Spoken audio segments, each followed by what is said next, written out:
say T10 at 125. So the bar diameter at a certain spacing. I'll just share my screen.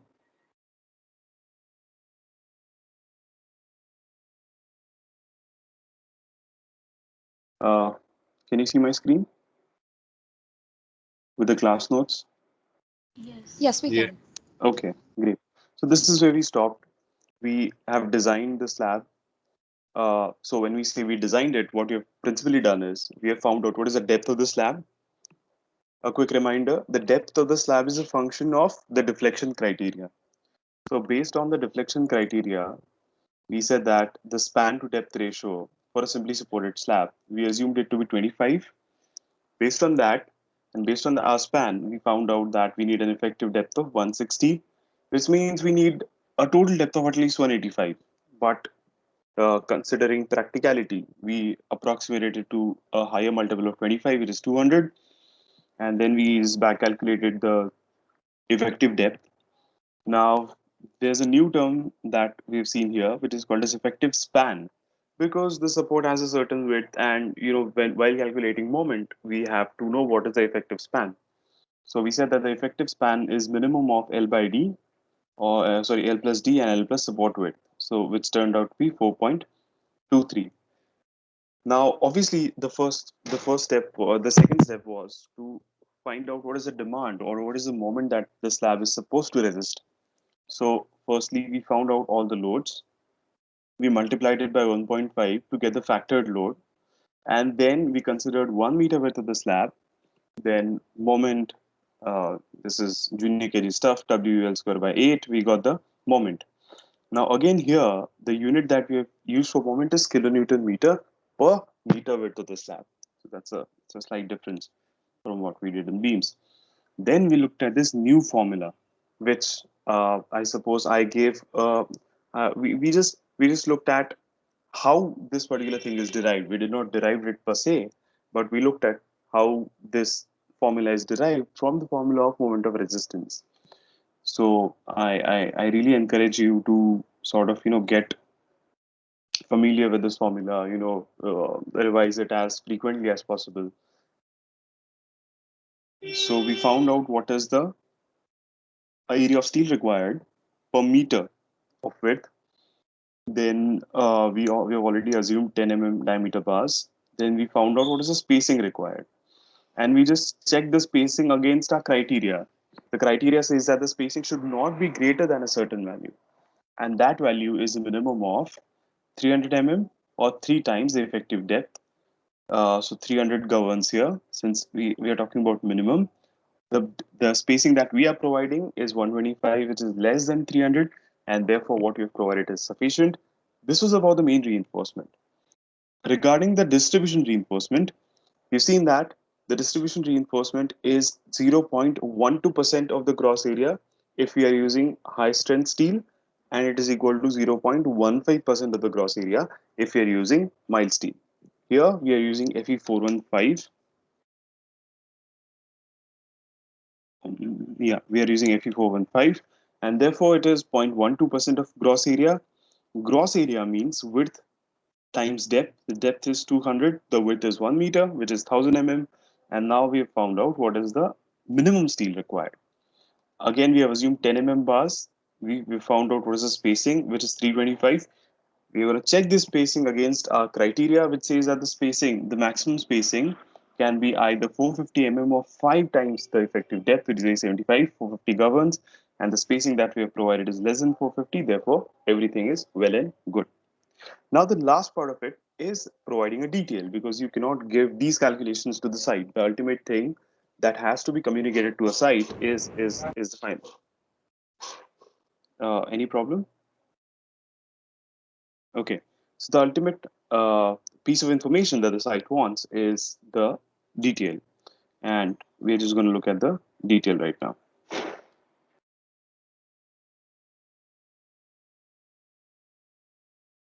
So the first thing is the slab.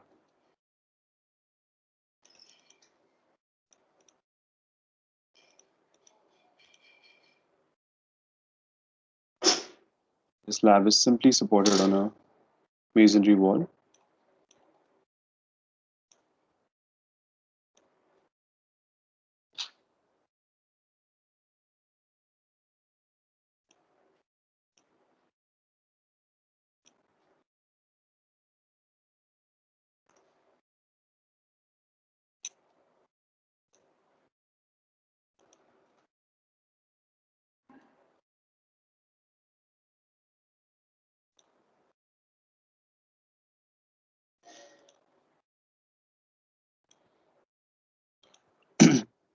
So the first thing that um, we should show is what is the depth of the slab.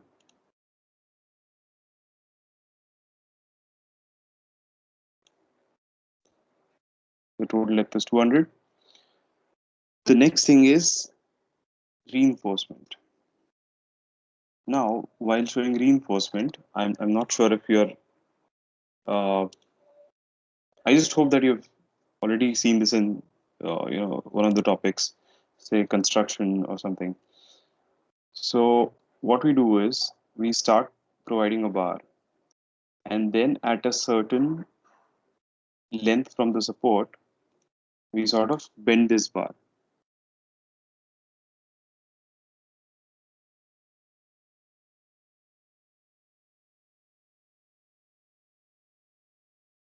Uh, do you know about bent bars?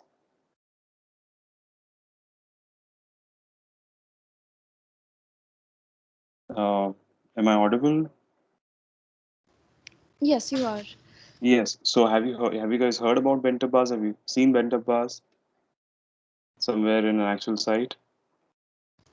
We've studied about the cranking that happens, Yeah. uh, but I don't think we've like learned about the specifics. We've just learned about why it happens. Okay. So uh, this is just for your understanding. Okay, you're not expected to do this in exam. So say if this is the plan of the slab, and say we have say we have supports here and here. So this is our one-way slab. The way rebars are provided is, say you start a bar from this support, and then you just carry it on. Okay, in plan you won't see this bending, but this is just for your understanding. And then you start the next bar,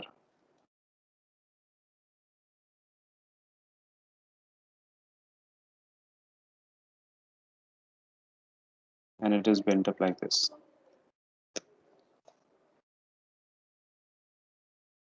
So principally what we are doing is, in the central portion where the moment is maximum, we are providing whatever bar that we have calculated, which is 10 T10 at 125.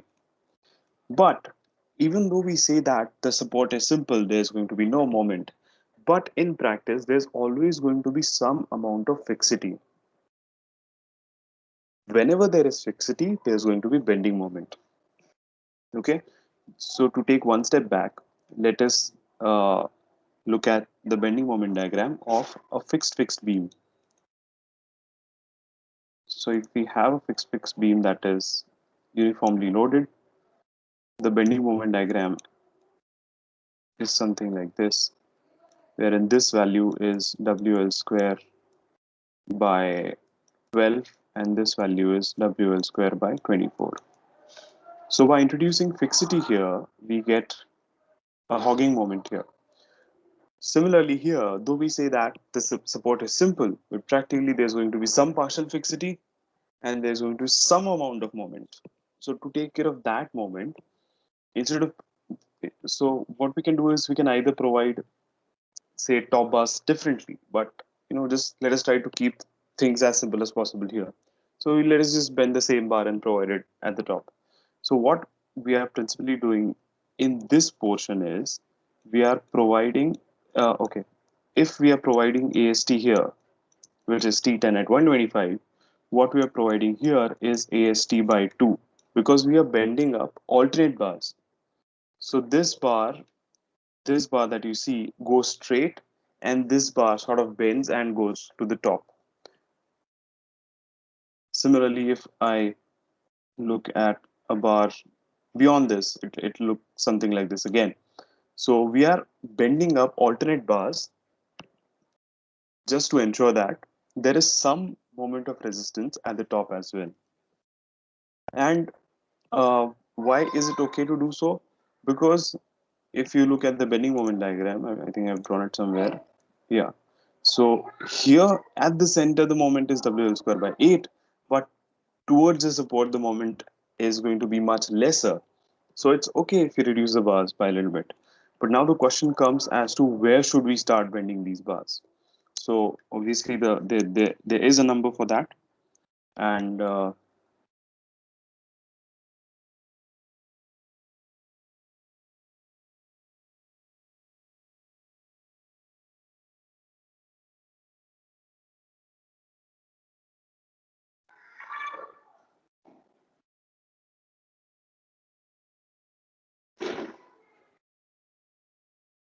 this is equal to 0.1 times of L.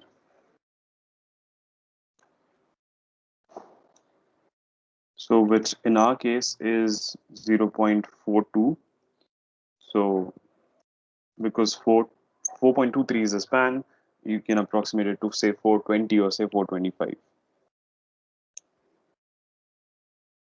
So this is 425 from the base of the support. Now this is the main reinforcement. Now let us just mention how much main reinforcement we have provided. So this is T10 at 125 center to center.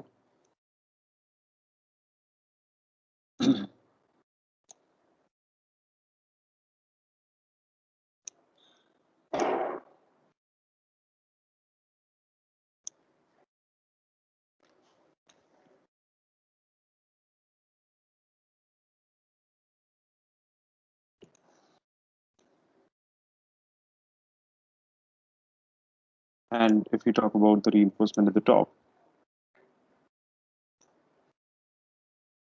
this is T10 at 250.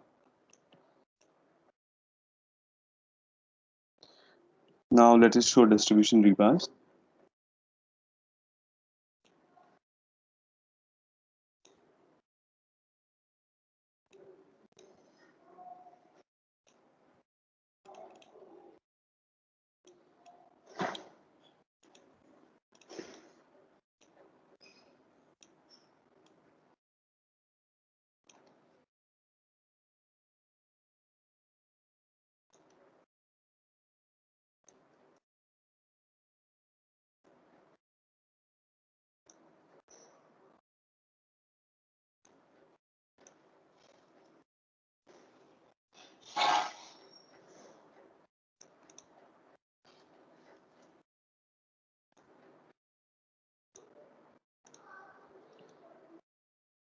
And we provide distribution rebars at the top as well.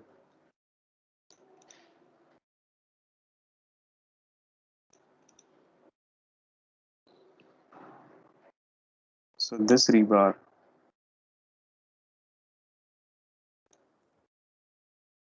is T10 at 325. Yeah, 325.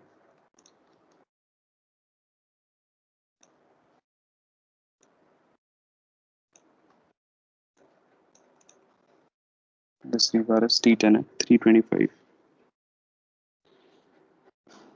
And perhaps we could just write here that the alternate bars are bent up.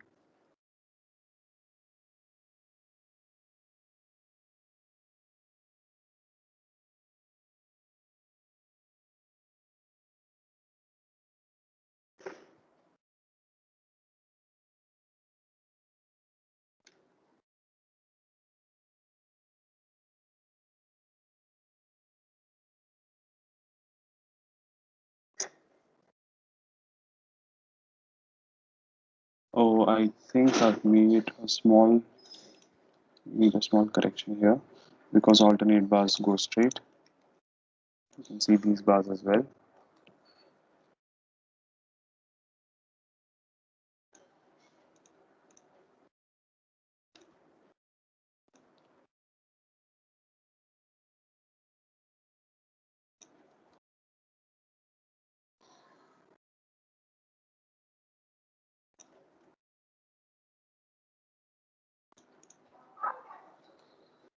Okay, so this is how our detailer is going to look like. The last thing that perhaps I should mention is what is the clear cover. In our case, we have provided a clear cover of 20. You can provide 25, 30, doesn't matter. So this is our final detail.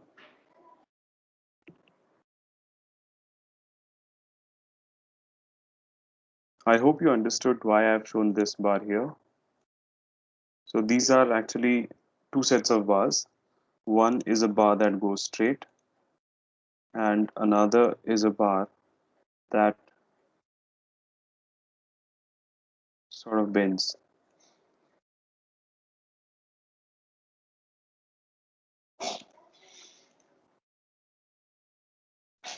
So when we see it from here, so this portion is until here, and then this bar is this one, and the other one is the bar that goes straight. Is it clear?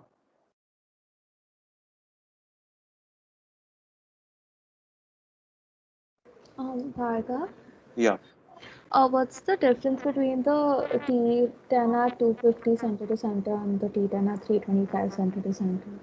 Like they look quite similar. So If I understand your question correctly, what you're asking is what is the difference between T10 at 125 and T10 at 325, is it? no, on the end you've written 250 on the same bar. Yeah. This one? Yes. Okay. So we'll have to go back here. So when we are bending up alternate bars at the center, what we have provided is AST, which is say T10 at 125. As you move towards the support, what you do is you bend up alternate bars, which means, okay, if you're bending up bar number one, so your bar numbers 1, 3, 5, 7, 9, and so on, they're all going to the top. So your alternate bars are going to the top.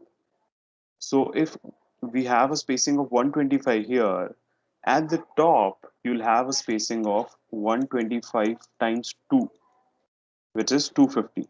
Because you're bending up only alternate bars.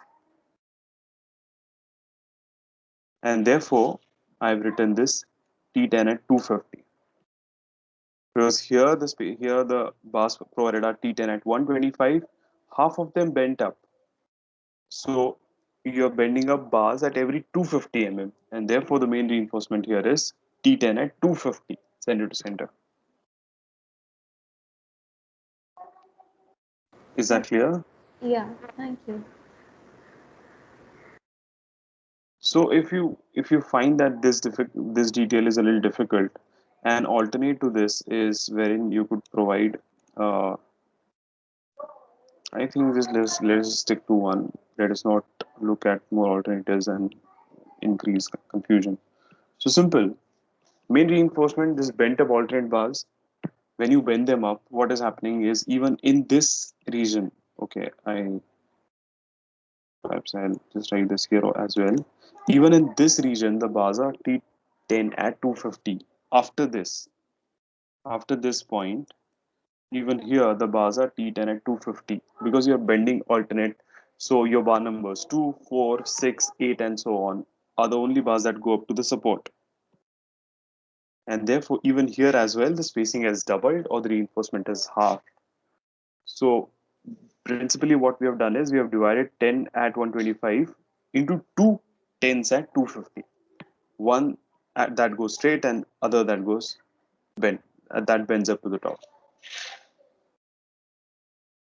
Okay, is this clear? I had a doubt. Yeah. So you're saying the one that's below will go straight, right? But Yes. it'll be cranked in the other direction, right?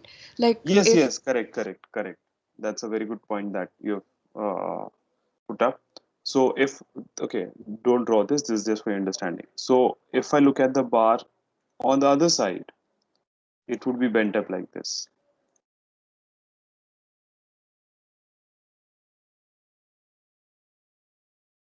What's the other support? So one bar is bent at the left support, the other bar is bent at the right support, and further, the next bar would be bent at the left support, and so on. Is that clear? Yes, yes, thank you. Yes. Okay. So one bar goes like this, then the next bar, I'm just drawing it on, goes like this, and the next bar goes same as this one, and then this one, and then so on. Okay. So with this, we've completed the basic understanding that we're expected to know about what slabs are, classification of slabs, behavior of slab, one-way slab, two-way slab, how to, what is more important to you is how do we come to a certain depth of the slab.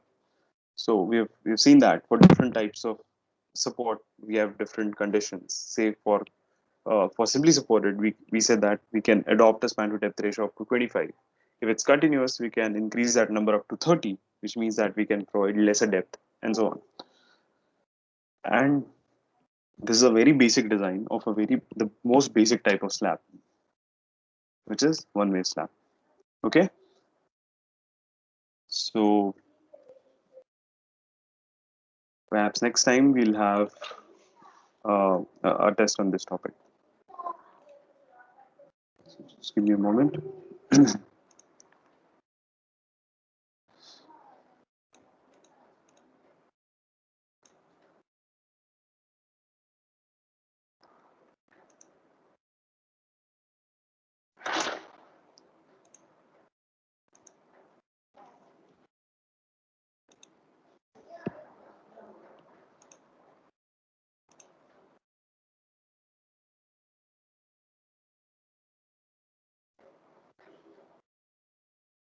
Can you see my screen? Can you see the presentation in full screen?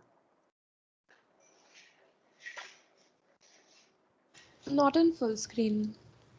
Just a moment.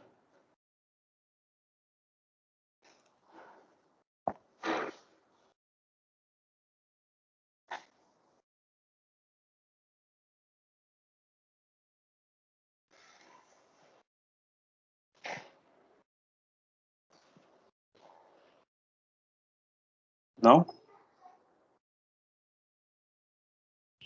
Yeah, we can. Okay, perfect. So this is the last topic in terms of understanding an important element of the structure, and perhaps the last topic wherein we'll have a numerical to solve.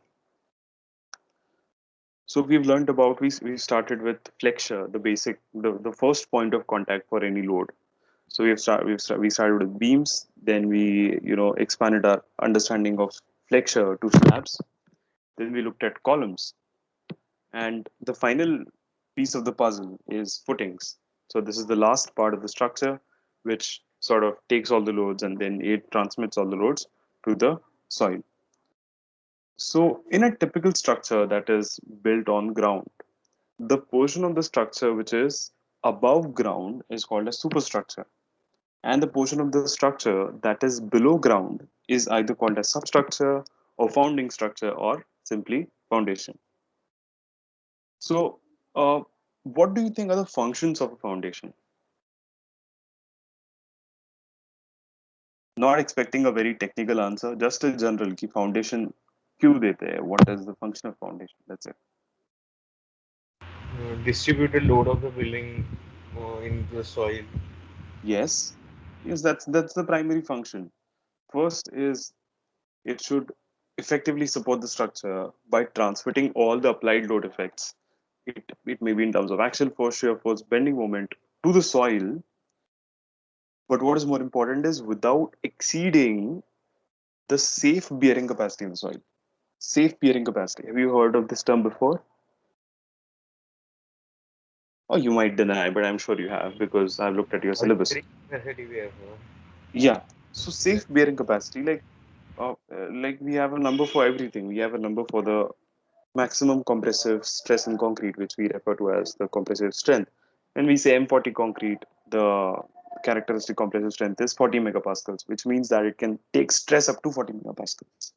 Similarly, we have yield strength for steel. When we say 415, we Fe 415, what it means is After 415 megapascals, you can expect the steel to yield. Similarly, the strength of soil is measured in terms of what is called as its safe bearing capacity. So the primary function of a foundation is that it has to transmit all the loads, but without exceeding the safe bearing capacity of the soil. Okay. Any other function that you can think of?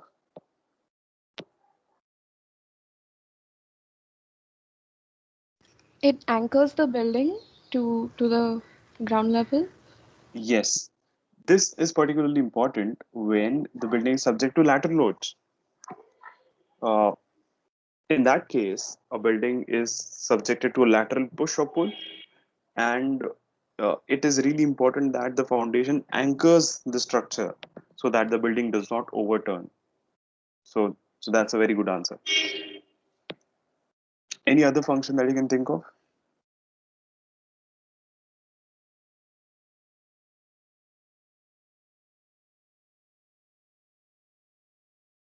Okay, so let me give you a hint. Any function that you can think of if you imagine the Leaning Tower of Pisa.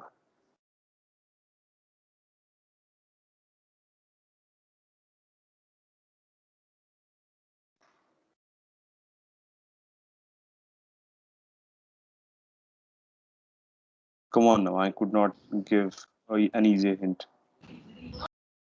It provides a flat base to build the building.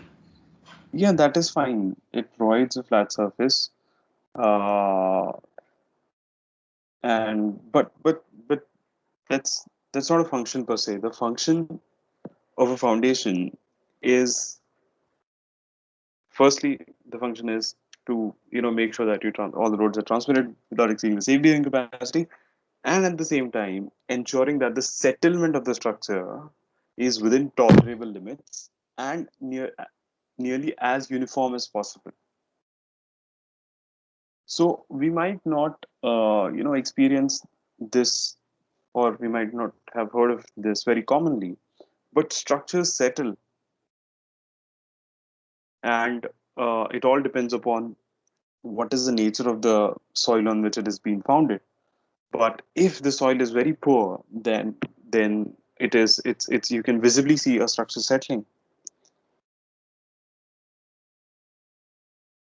So an important function of the foundation is to ensure that the settlement is within tolerable limits and it is as uniform as possible. If it is not uniform, there is a very high possibility that you might just build another Leaning Tower of Pisa. So, two functions that are important for our understanding as of now. First is that it should be able to transmit all the loads to the soil without exceeding the safe bearing capacity of the soil. And second, it should ensure that the settlement of the structure. I hope you understand what I mean by settlement, the deflection of the structure as a whole. So the settlement of the structure is within tolerable limits and nearly as uniform as possible. So naturally, the question comes as to how do we choose a certain type of foundations? There are many types, there are dozens of types of foundation. So how do we, say this type of foundation is suitable for this type of building? So principally, the choice of foundation mainly depends upon what are the condition or what are the parameters of the soil on which it is to be founded. The most important parameter being the soil bearing capacity as to what is the maximum amount of stress the soil can take. Next is the nature of the bearing strata as a whole. Third, and again an important one, is water table depth. I hope you understand what is water table. It's the level of the water within the ground. Now, why this is important is because the presence of water affects the properties of soil. It will affect the density, it will affect the shear strength, and so on. So, we have to consider the presence of water. For example, in Mumbai, we have a very high water table. So while designing buildings, we always sort of consider the worst case scenario wherein we say that the water table is at the ground level. That is when the design conditions are most critical. So the water table, the presence of water table or the absence of it is certainly a very important criteria. Next is how much settlements are we expecting in that type of soil. Now, fortunately, in Mumbai, at a lot of places, we have hard rock. Hard rock has a very high soil bearing capacity, and it has lesser amount of settlements. But in places wherein we have cohesionless soils, wherein we have loose soils, you can expect significant amount of settlements. Now, these four parameters fall under the purview of geotechnical engineering. Now, for very important structures or for soils that are very challenging to deal with, very difficult to deal with, normally there is a separate geotechnical study that is conducted on the soil. There is extensive amount of sampling that is done. So there are field observations, lab tests, and so on. And then there's something that is called as a geotech report. So we get a geotech report wherein they say that, okay, this is the nature of the soil, this is the strength of the soil, this is the settlements that you can expect, this is the maximum stress that you can exert on the soil, or this is the maximum soil bearing capacity, and so on.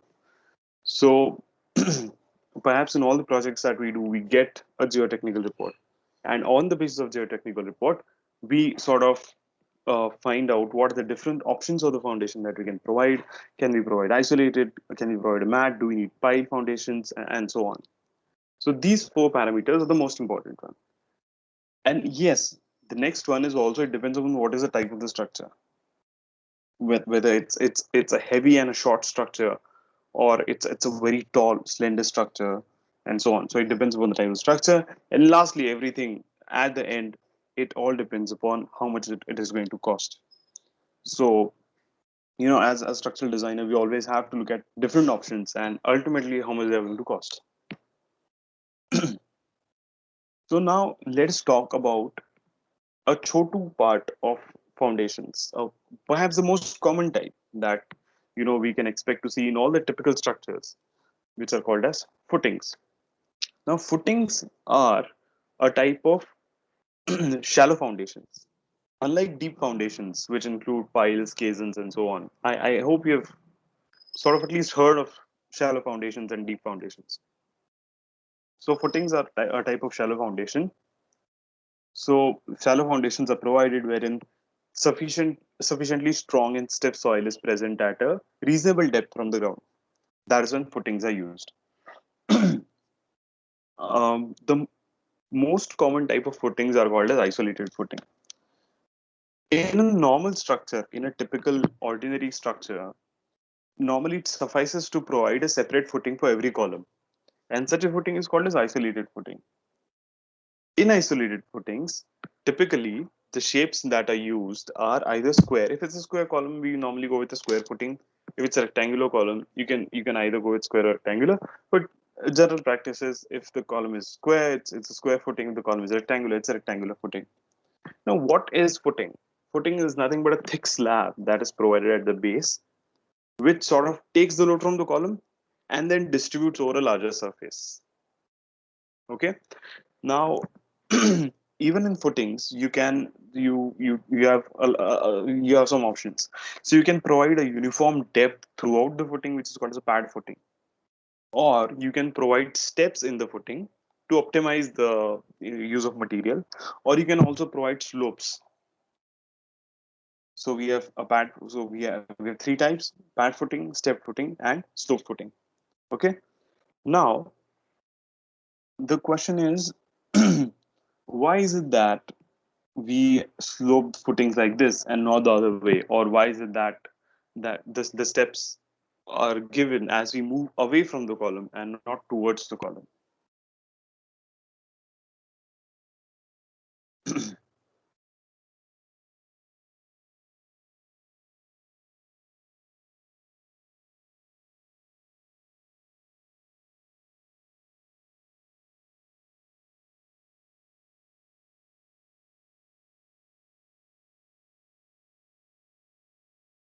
So let us just draw a free body diagram of the footing. So this is our column. Let us say this is our footing. What we are doing is we are exerting a load on the footing here. And how is the footing resisting it? With the help of soil. So this is like a ulta beam that is supported only at the center. So if we look at the shear force diagram, it looks something like this. If we look at the bending moment diagram, it will look something like this. Okay. So normally what we have seen is when it's a simply supported beam,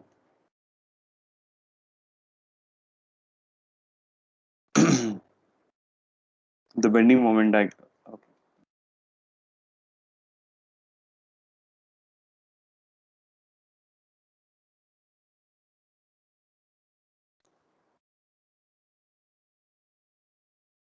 The shear force diagram is something like this. Oh, sorry.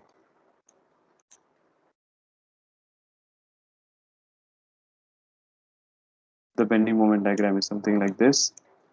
The shear force diagram is something like this. Okay. So normally the shear force is maximum at the support.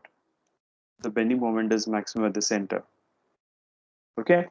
But in this case, the shear force and bending moment both are maximum near the column. And therefore, you're going to need the largest depth near the column. So what you can do is you can just calculate what is the depth required here, and you can provide the same depth everywhere. Or what you can do is, if you want to optimize it, you can provide a larger depth near the column, and then you can sort of reduce it as you move away from the column. Or you could just provide a slope footing, wherein again the depth near the column is maximum, and towards the edge where the bending moments are small, the shear force is small, you can reduce the depth of the column. Okay. Just a moment.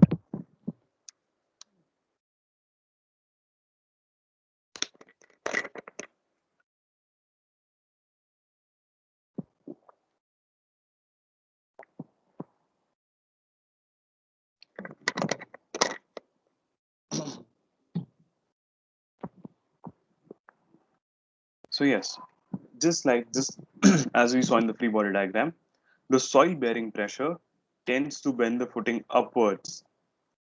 Now, since it is sort of going to bend the footing like this, so this is an exaggerated view of the way you can expect a footing to bend, which implies that you have tension on this face and you have compression on this face. And by now we know that we provide reinforcement wherever there's tension. And therefore, in a footing, the tensile reinforcement is provided at the bottom. And therefore, it is reinforced at the bottom. Just like we saw, it can be sloped or stepped, and these footings are relatively economical because you are optimizing the depth. You're principally reducing the amount of concrete that is going to be used.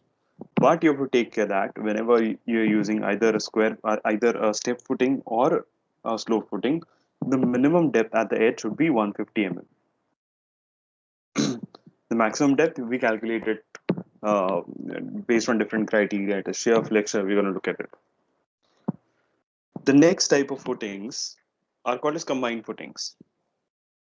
So when two columns are very close to each other, or when the columns are very heavily loaded, or when the soil is of very low bearing capacity, what might happen is that their individual isolated footings might overlap each other. So it is not practically possible to provide two footings that overlap each other. Instead of that, what we do is we provide a combined footing for the two columns. So here you can see that in the although it is not the best of the images that I could get, but here you see that the isolated footings of these two columns do not overlap, and therefore they provide isolated footings. But perhaps here they overlapped, and the best option was to provide a combined footing. Now, normally these are again rectangular in plan, but if we have a situation wherein one of the footings is one of the columns carries a very heavy load, for example, say if we have a situation like this, wherein this is a column that carries a very heavy amount of load, and then this is another Chotu column which does not carry a lot of load. Perhaps in that case, what will happen is this column, say column number one, would require a larger footing, and the other one might not require that larger footing. So what we can do in that case is provide a footing like this optimization, so that this footing, which is heavier, this column, which is heavier and needs a larger area of footing, has the larger portion of the trapezoid, and this one, perhaps it suffices to provide this amount of this area of the footing. Another uh, another example wherein we might provide a trapezoidal footing is when one column is located very close to the very close to the boundary of the plot. Say if this is the boundary of the plot, and this is your column, and this is your next column. So you cannot provide a footing like this because you'll be sort of crossing the boundary. So instead of that, what we can do is we can provide a footing like this, so that this larger area of the trapezoid here caters to the load in this column, and here this area is sufficient to take care of the load in this column. So in that cases, we provided trapezoidal combined footing.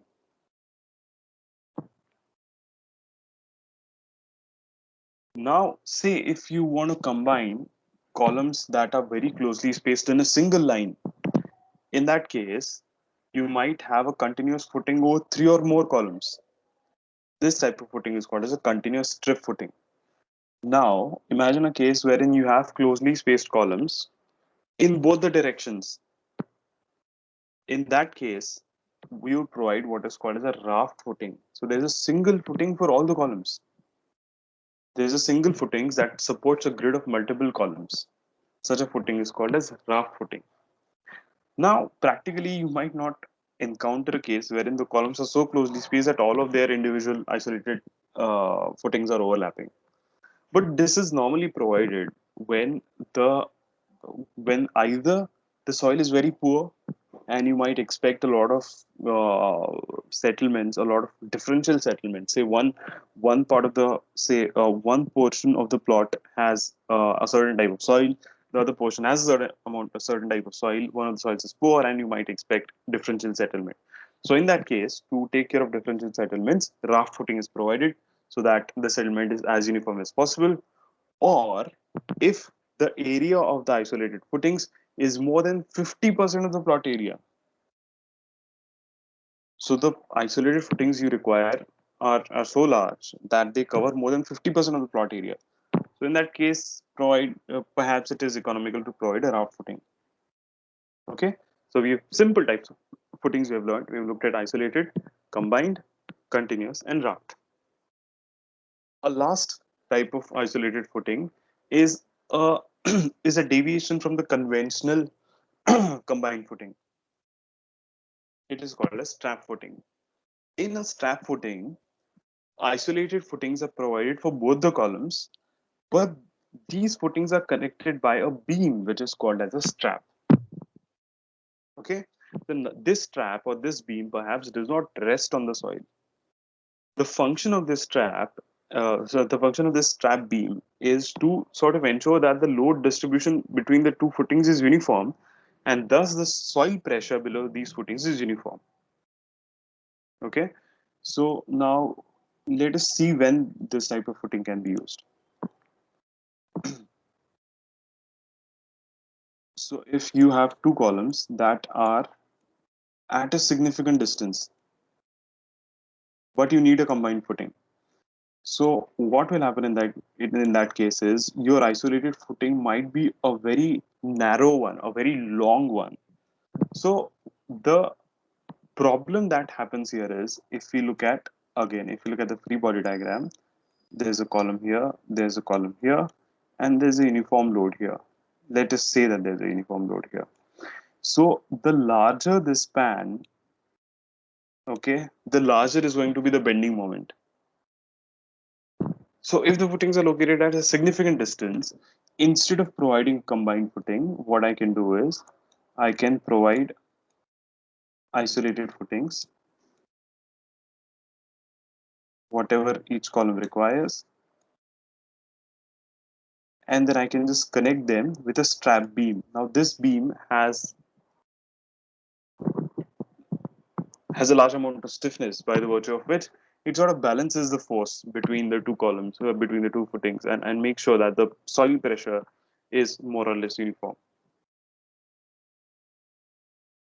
You can see that the strap beam is not actually in contact with soil. So its function is not to act as a footing or to distribute the load to the soil directly, but just to balance out the force between the two footings. And perhaps the last type of footing is the easiest one, wall footing, in which the footing is provided throughout the entire length of the wall. It may be a reinforced concrete wall or it may be load bearing masonry wall. I think this does not need any further explanation. So far we've talked about footings. Now let's talk about what happens below the footings, or what happens to the soil when it is loaded.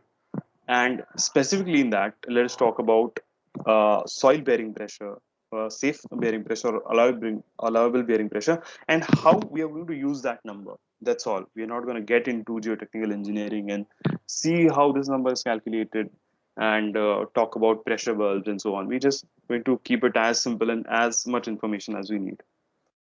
Now, the allowable bearing pressure is determined using the principles of soil mechanics. Okay, I just hope that you've heard these terms before. We're not going to get into how and how to calculate this and so on. Just allowable bearing pressure, soil mechanics. Okay, so the main considerations are obviously the functions that footing is expected to perform. Is that the soil should not fail under applied loads. This is the first thing, and the total and the differential settlement should be within the permissible limits for the structure. Based on this, the allowable bearing pressure is computed. Now, one thing that we have to know about allowable bearing pressure is it is applicable for service load combinations.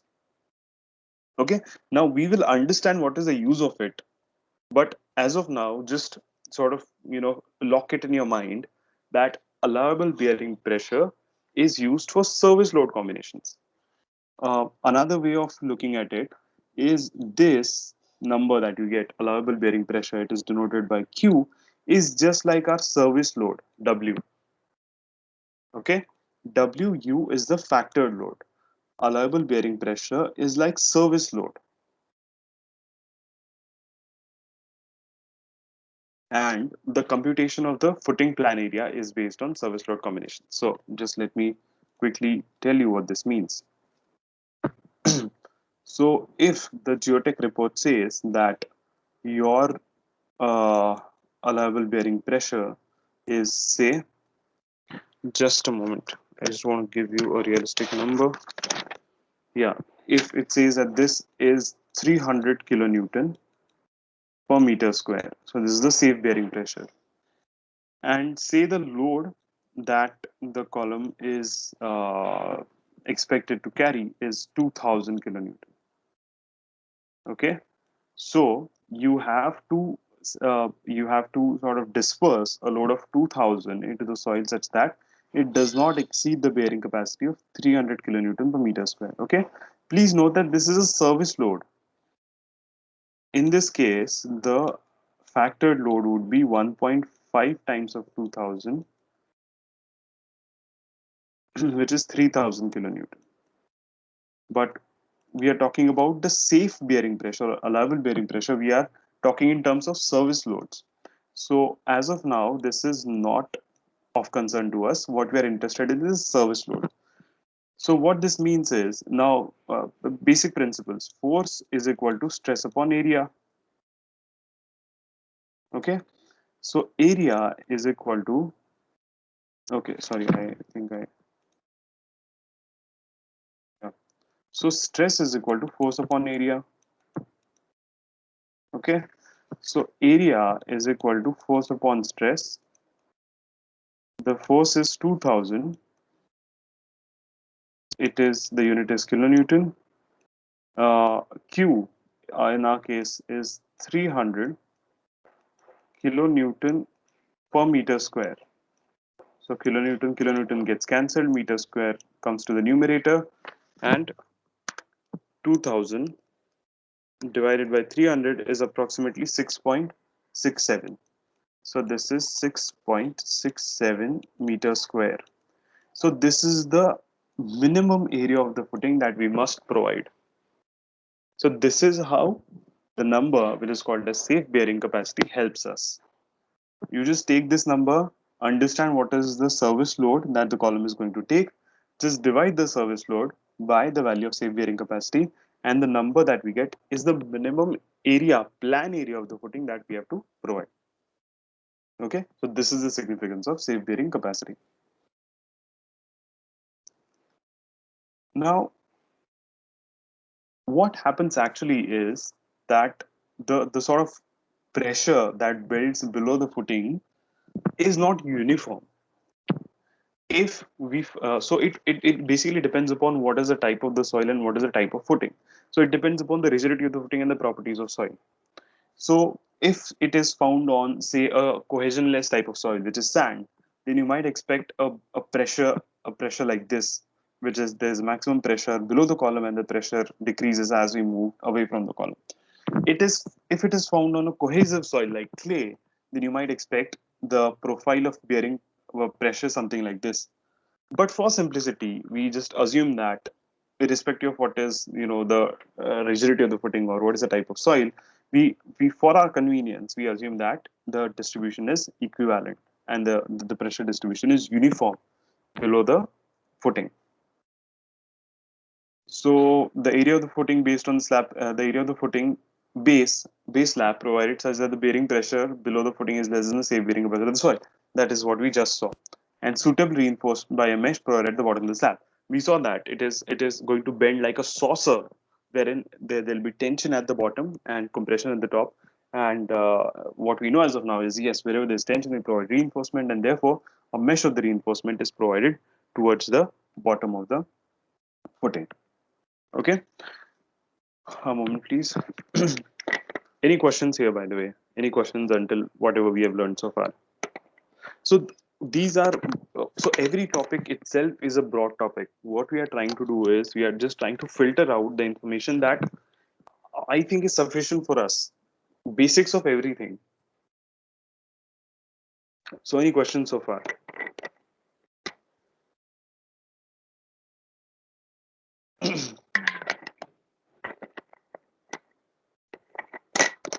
Okay, no problem. So now we jump to what is um, we jump to actual numbers as to how to calculate plan area, how to calculate thickness, reinforcement, and so on. So now we're jumping into the design of footing. Okay. So when we say design, what we are going to do is we are going to fixate on what should be the base area of the footing, what should be the thickness of the footing base slab, and how much reinforcement is to be provided. Okay. Simple. So as we've seen that base area of the footing is based on safe or allowable bearing pressure under service loads. The rest of the design, which is thickness and the reinforcement, is based on factored soil pressure. So we multiply the safe bearing pressure by a factor to get the factored soil pressure, and then we compute whatever are the moments or the shears acting at critical sections. Perhaps this might be a new word for us. Critical section. A simple way of understanding it is again considering a simply supported beam that is uniformly loaded. Now, in this case, if I draw the bending moment diagram, looks something like this, with maximum bending moment at the center. So the maximum bending moment occurs here, meaning that the maximum bending moment is occurring here, meaning that this is the critical section. This is the critical section for moment. If I look at the shear force diagram, the shear force diagram looks something like this. Where it is maximum near the support. So a section near the support is a critical section for shear. Similarly, we are going to look at a certain sections which are critical for the footing.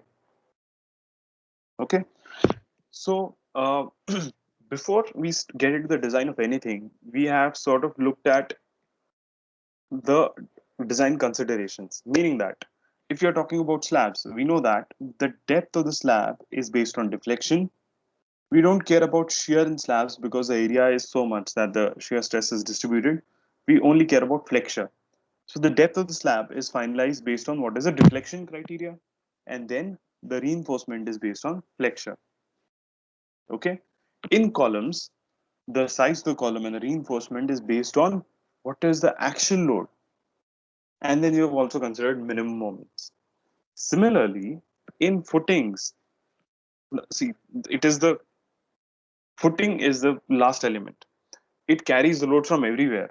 So naturally, we have to, the design considerations involve almost everything that we learned so far. So it includes flexure, shear, bearing, bond, and so on. So in a footing, we have to check flexure, which is bending. We have to check shear. Now there are two types of shear in footing. We're not going to get into the details of it, but just for general information, there are two types of shear in a footing. One is called as one-way shear, which is normal shear that we experience in beams. Another type is called as two-way shear or punching shear. Now we might have heard of these terms when we learnt about flat slabs, how a flat slab rests on a column, and how uh, in the absence of a beam or in the absence of a capital or drop panel, there is a possibility that the column might punch through the slab. So we talked about punching shear there. Similarly, here the case is ulta. A column is resting on the footing, so if the depth of the footing is not sufficient, the column might just punch into the footing. So that type of shear is called as two-way shear. Okay, then there is bearing. Now, see what is happening is there's a column that is resting on a footing. So basically, the column is just sitting on the footing, or the column is bearing on the footing. So when it is bearing, if the area of the column and the rebars are not sufficient, it might crush the concrete that is below, or it might exceed the bearing capacity of concrete. So we also have to consider bearing. And then finally, we have to consider bond. Now, we have to go a long way back towards the beginning of this semester, wherein we talked about bond. When we talked about the assumptions of flexure, we talked about bond in concrete and steel as to how bond is significantly important when it comes to transferring the transferring the strain from from concrete to steel. And therefore, we have to consider all this, but we have to keep it as simple as possible. So we look at only flexure in our calculations. The only component the only stress resultant that we are going to look at is flexure. Rest of it is considered in actual design, but we are not going to get into that as of now. Now these are all limit state. These are all ultimate limit states. For service limit states, there's an important criteria called as crack width control. Okay, now I'm sure you'll agree that the concrete that is used in footings is subject or is uh, perhaps it might be exposed to very aggressive environment. So we have to, in order to ensure that our reinforcement is saved from corrosion, there has to be some control on the cracks, on the width of the cracks that are expected to develop in concrete. Now we have again seen this in flexure is any concrete element that is under flexure cracks. Okay, so it is by the virtue of this cracking that the strain is transferred from concrete to steel. So every beam is going to crack, every slab is going to crack. Okay, similarly, every footing is also going to crack because it is only then that the reinforcement is going to turn from an passive phase to an active phase. Okay, it is going to crack. But here, the width of the crack is important because if the cracks are wide, there's a high possibility that water and the soil and all the minerals in the soil might just get into concrete and then corrode our reinforcement. This is something that we do not want. So there has to be certain control on the crack width. In case of footings, it is limited to 0.3 mm. Now, 1 mm you can imagine. It is limited to 0.3 mm for the protection of the reinforcement. And there's nothing extraordinary that we have to do for it. We just have to make sure that we provide sufficient amount of cover. Okay, taking a step back, the amount of cover that we normally provide in beams is 25-30 mm. In slabs, it is 20-25 mm. In columns, it is 40 mm. In footings, it is around 50 mm minimum. So the code says that a minimum cover of 50 mm is to be provided. But actual practice is that we provide a cover of 75 mm minimum. And this ensures that there's there's a significant protection from the cover concrete to the reinforcement, and the crack width is limited.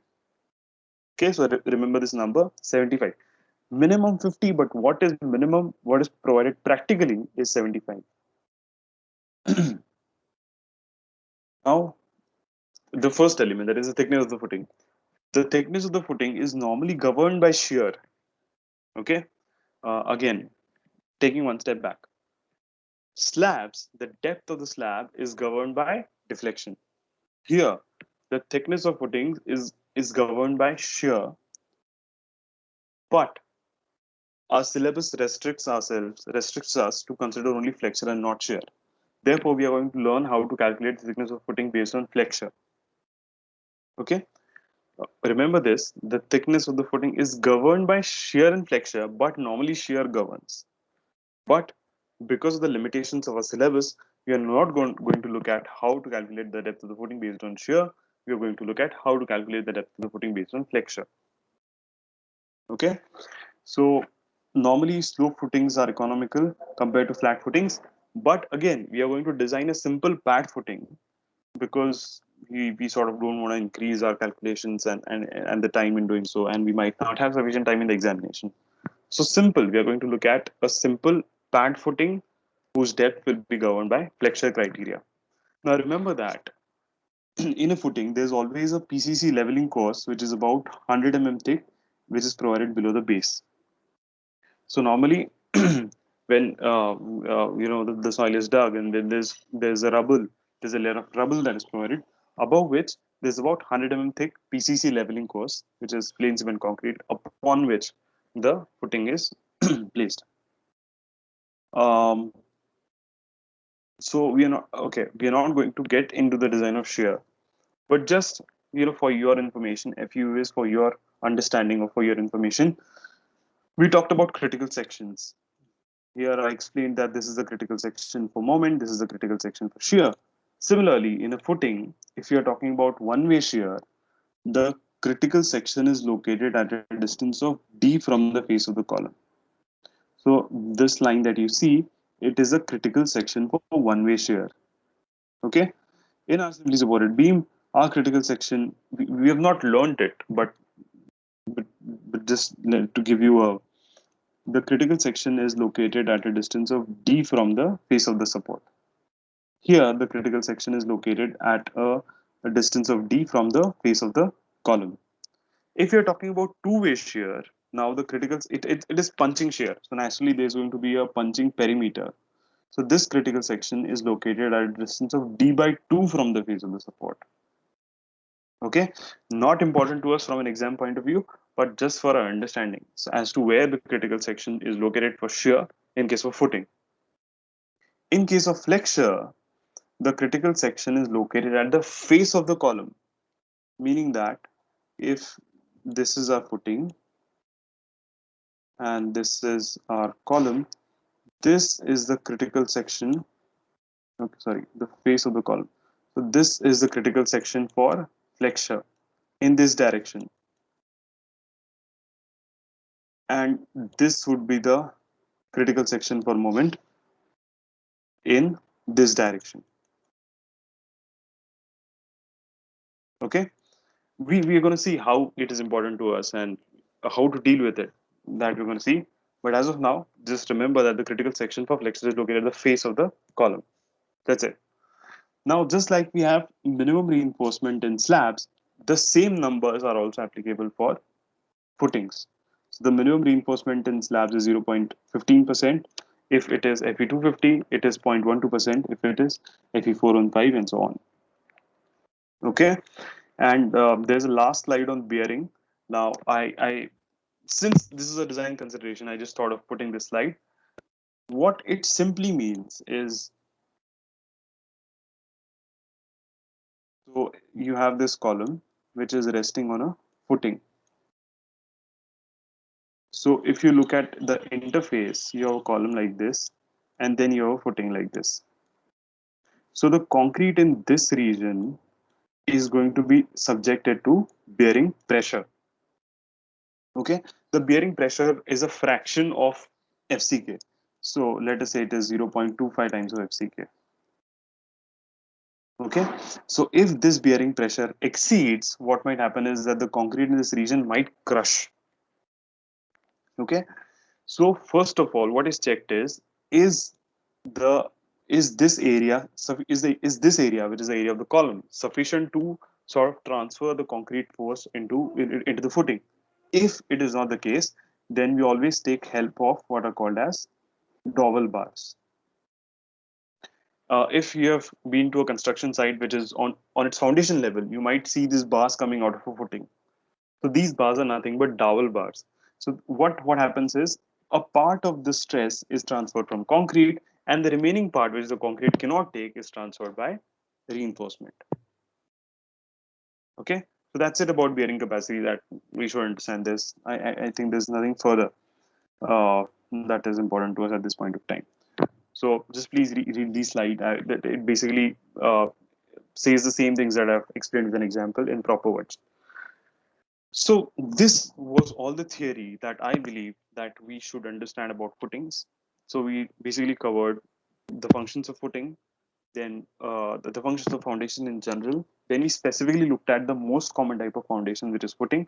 Then we looked at different types of footings, and then we just looked at a few important parameters of the soil, which is safe bearing capacity, and then we also looked at how to use safe bearing capacity to calculate our footing area. And finally, we looked at design considerations, as in what different types of stress resultants are we going to consider, which stress resultant governs where, what is the critical section for which type of stress resultant, and finally, the final step of this is solving a numerical. And then I believe our basic understanding of what footings are and how to design the footing is complete. Okay. So any questions here? Yeah, Bhargav, could you please Yeah. explain what a critical section is again? Okay. So critical section is the section at which a particular parameter, say a moment or shear, is important to us, and we are going to design our say beam or footing for the moment or the shear at that section. Okay, so a simple example is a simply supported beam,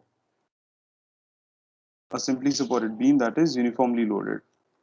For such a beam, the bending moment diagram is this. We see that the maximum moment occurs at the center. So this section, which is at the center of the beam, is the critical section for moment. Okay, if we Yeah. look at the shear distribution, now the shear distribution or the shear force diagram is something like this. What you observe is the shear is maximum towards the support, and therefore our critical section would be somewhere close to support, which factually happens to be at a distance of d from the face of the support. Similarly, in footings, so if I am to design a footing, I need a critical section. In a footing, what I know is this is the column. This is so I know the bending moment diagram and the shear force diagram. So this is my shear force diagram. This is my bending moment diagram. So I want to know what is the critical section, or what is the section at which I should consider my shear force, or I should consider my moment. So what the code says is, if you're considering flexure, the critical section is at the face of the column, meaning that, okay, just let me redraw this. So if I look at the bending moment diagram here, the bending moment diagram would be something like this, where this point is the center of the column. So what the code says is, it is sufficient if you consider the moment at this particular location, which is the face of the column. So I have to design my section for this value of moment. Okay. Similarly, if I'm considering shear, what the code says is the critical section is located at a distance of d from the face of the support. So if I draw shear force diagram, it would look something like this. So it is sufficient for me to consider the shear at a distance of d from the face of the support. So this is my design shear, and this is the moment that happens here is my design moment. Now this, the location of the critical section is based on a number of experiment and a number of theoretical hypotheses. We are not going to get into how, why, if this is the moment, then why do we consider this as the maximum moment? Not get into it. It is based upon number of experiments and number of theories that are found to be, hand in hand with each other. So this is our critical section for moment. This is our critical section for shear. All right, thank you. Okay. Yeah. Any more questions?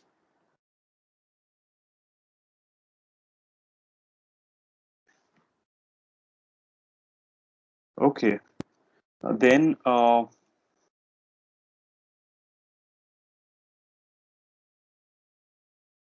so we'll just take a small